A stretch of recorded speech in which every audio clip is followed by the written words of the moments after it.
Well, I think, the players got the idea. What I talked about yesterday at noon was, can you create momentum during a bye week by what you do? Define what a bye week is. Is a bye week a week off, or is a bye week a week that you don't have a game, but you have an opportunity to go out every day and improve on the things that you need to improve on, whether it's from a mental intensity standpoint, having lapses, whether it's in the game, those things happen in practice. So you practice these things so that you have the opportunity to improve.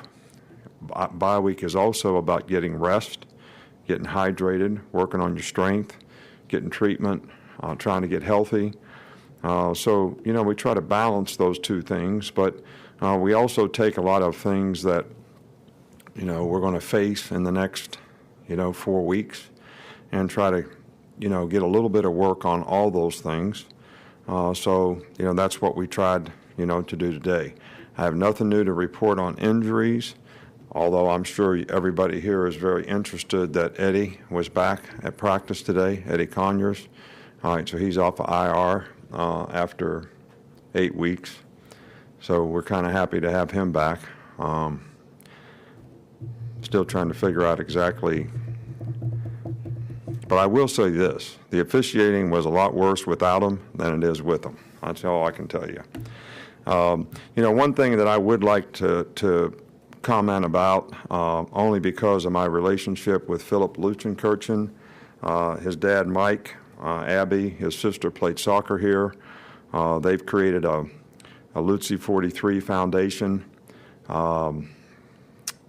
to, educate and to try to do things about people driving while impaired. It's very, very dangerous. It's one of the leading causes of death in 16 to 18 years old, and I would encourage everybody to go to the website and try to learn about this and support this foundation as much as possible. This is not really about Auburn or Alabama or anything like that. It's really about people, and I think all people should support this foundation. Coach, we'll start up here with Michael. Just wondering, this year, how have you seen Tua deal with the celebrity and fame that's come his way through his play?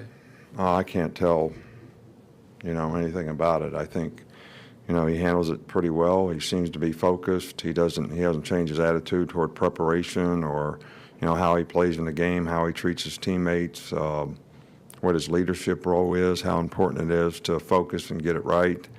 I'm sure that all young players, have to go through, sometimes you got to say no. You can't always please everybody, and I know Tua likes to please everybody. It's part of who he is. But, sometimes you just can't please everybody, and, maybe sometimes he has to learn how to say no because he does have to go to school. He is a student. He's a student athlete. He's got lots of commitments of things that he needs to do, and I hope people can understand that. Coach, just in a way, following up on what you said earlier, do you have any additional information on Hunter Brannon that you can share with us? We suspended Hunter Brannon from the team.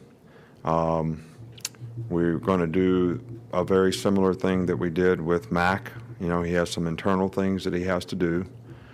He's not going to dress for any games or anything like that until he completes all that. Then we'll reevaluate, how he handled all those situations, whether it be, community service, police ride around, complete a program internally based on his issues. So it's not all based on just punishment. A lot of it's based on education and trying to help the young man make better choices and decisions, because this obviously was not a good one.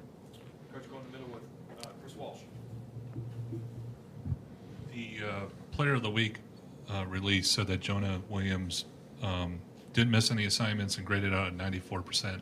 Is that about as good as an offensive lineman can do in a game? Well, I don't know who gives you that information, so we don't give out grades here. So where you got that information, if somebody gave that out, that shouldn't be something that we're giving out. But I know how interested that we are to give as much information to you guys as we can.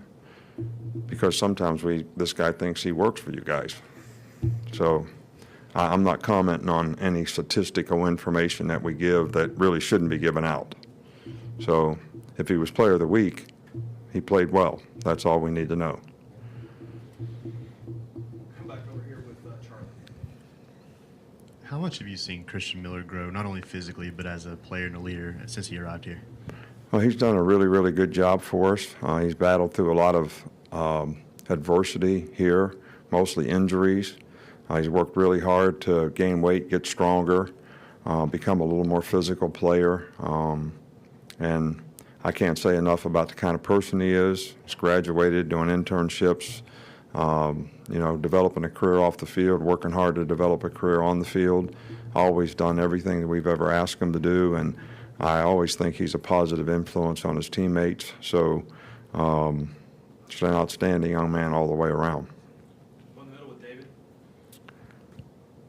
Nick, you had, I think maybe after week 3 or 4, had been a little critical of how the line had performed. What have you seen in terms of improvement from the O-line in the weeks since then? Do you think there was a little bit of an adjustment period, just the way the offense has sort of changed with Tua? Did they have to sort of change with that too? No, I think everybody needs to improve. I don't think I've ever been critical of anybody on our team or any group on our team. And if I say a group needs to improve, I'm not being critical of them, but there's not any group on our team that doesn't need to improve. We need to improve in the defensive line, the offensive line, the running backs, the defensive backs, the linebackers. Every group on the team has things that they can work on to play better. And I think that fundamentally, through repetition, I see improvement in the offensive line. And we're going to get challenged with better defenses in the next games that we play. All of our conference games that we play from here on out have the best defenses in our league. Probably have the best front players. So we'll see if that improvement is going to enhance their chances of being successful when we play against really good front seven people. Value players say at Quinnen Williams' position increased, especially from a pass rush standpoint, with the way that quarterbacks are getting the ball out quickly, maybe as opposed to even edge rushers back in the day. Well, I think edge rushers are important, but I think pushing the pocket inside is really important. I think Quentin's really good at that, and it's been a really positive for our defense. We're starting to get some maximum protection on longer yardage situations, which really impacts the rush. And just like I think they were, 3 for 13 on third down, and 2 of the conversions were on third down and 12. All right, so we're supposed to do better in those situations because we didn't get a lot of rush. We didn't do a good job of covering, and they completed vertical routes down the field. So there's a lot to all this, but I think pushing the pocket in the middle and defending the middle of the field is philosophically what we try to do, and when you have players that can do that, I think it's very helpful.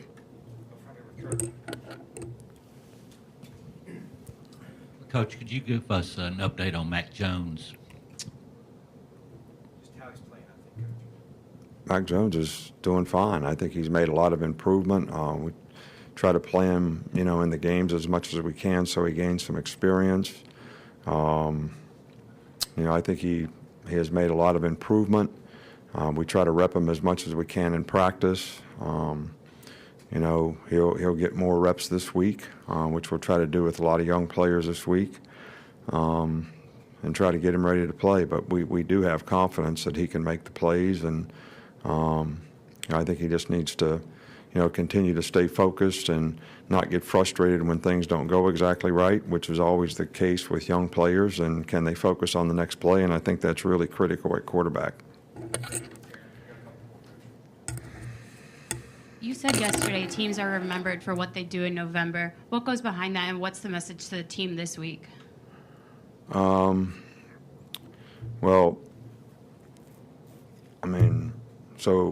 what goes behind that? If we win the rest of our games, good things happen. If we lose any of them, bad things happen. So, and we've had how many teams around here that lose on a kick six or whatever it is at the end of the game, and how does that, do you remember that? So you get remembered by what happened in November. We have teams win the SEC championship game or, win the division or get in the playoffs because of how they play right now. So we've been in this position before. Sometimes it works out really well when we finish like we need to. Sometimes we don't make it all the way through. So I think it's, pretty self-explanatory, really. I can't really explain it any better than that. So we've got really big games coming up, really big challenges, and how the players, meet those challenges and how we play together as a team is going to determine, what the legacy of this team is and how they're remembered and how successful they are. And that's all going to happen in November. Hey, Coach. Just maybe a general question. As a head coach, what does legitimacy mean to you? I mean, if you're legitimate, that means you're for real, I guess. It means, you've created sort of a reputation for yourself that you're dependable, trustworthy, and actually recognized and respected by others for your consistency and who you are and how you do the things that you do. I could bring a dictionary with me in the future and I'd give you a definition, but I can't think of one right off the bat. But that's what it means to me. I ask, Ed Ogeron, I'm from Baton Rouge Advocate, and Ogeron in his introductory press conference said that LSU was measured in a game against Alabama, and him himself at 7-1 this year. And I'm just curious from your perspective as someone who has been through programs and built what you had, just what that means to you, what the word means. Well, if you're asking me if I think LSU is legitimate, I think they're absolutely legitimate. I think they have a really, really good team. I think they played a difficult schedule and done a really good job of beating some really good teams. I think they're, playing well on both sides of the ball. I think they're very well coached. I think Ed's done a really, really good job with the program. So, I think they're very, very legitimate contender for, our league. And it's going to be a big game for both teams.